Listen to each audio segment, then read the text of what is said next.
अवधेश जी, थोड़ा सा आप बताने की कोशिश करें। देखिए, ऐसा है कि हम सब लोग जो चर्चा कर रहे हैं कि अब बीजेपी का क्या है, शिवसेना के लोग नाराज हैं, नहीं हुआ, इनके पास कितने विधायक हैं, ये सब अभी इस मामले में मायने नहीं है। पहला इसका मतलब और पहला इसका अर्थ यह है कि शरद पवार ने 1999 में सोनिया गांधी के विदेशी मूल के मुद्दा उठाकर जो राष्ट्रवादी कांग्रेस पार्टी बनाई थी, वो व्यवहारिक रूप से अब उनकी पार्टी नहीं रही, वो खत्म हो गए हैं।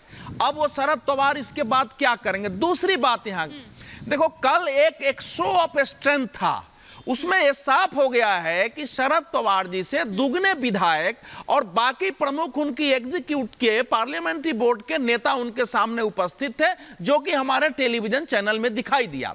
अब मैं तीसरी बात पर आ रहा हूं। मेरे जैसे लोग हमेशा इसके लिए प्रयासरत रहे हैं कि हमारा लोकतंत्र तभी सफल हो सकता है जब यहाँ के नेता, यहाँ के दल केवल सत्ता की लालच की बजाय सिद्धांत के आधार पर राजनीति करें, उसके आधार पर गठजोड़ करें, उसके आधार पर अगर दल बदल करते हैं तो बेहतर रहेगा। लेकिन अगर आप देखें महाराष्ट्र की राजनीति को, तो इसमें अजीत पवार ने विद्रोह नहीं किया है। पार्टी से विद्रोह तो शरद पवार करते रहे हैं। 2014 में उनके नेतृत्व में पार्टी ने निर्णय लिया कि हमको बीजेपी के साथ सरकार बनानी है। जब ये सब तय हो गया कि कौन मंत्री बनेगा, किसको क्या मिलेगा, सब बैठ के, तो वो बाद में जाके पलट जाते हैं। 2019 में फिर यही तय होता है। ये बच्चा अजीत पवार जाके शपथ ले लेते हैं उनके कहने पर, फिर शरद पवार पलट जाते हैं। और अजीत पवार अच्छे हो बुरे हो, लेकिन अजीत पवार ने अपने चाचा का इतना मान रखा कि कभी भी इस सच्चाई को आज तक बाहर नहीं लाया। और जब लाया तो शरद पवार जी जब सच्चाई बाहर आ गई, पिछले दिनों इसी टेलीविजन चैनल पर एक इंटरव्यू हुआ, लेकिन उसी मंच से अवधेश जी, उसी मंच से शरद पवार को निरंकुश बता दिया। मैं बता रहा हूं, मेरी पूरी बात ये कह दिया कि भैया रिटायरमेंट का टाइम हो गया। ऐसा है ना, पूरी बात सुनो। ऐसा है कि जब शरद पवार जी ने कहा हम तो बीजेपी को एक्सपोज करना चाहते थे, तो इस प्रकार की अनैतिक राजनीति जो आदमी करेगा उसके पक्ष में पार्टी नहीं रहेगी। जो तीसरी गलतफहमी यहाँ है वो यह है कि अजीत पवार को शरद पवार ने राजनीति में लाया। यह भी एक देश में गलतफहमी है। अजीत पवार शरद पवार से पहले राष्ट्रीय राजनीति में आए।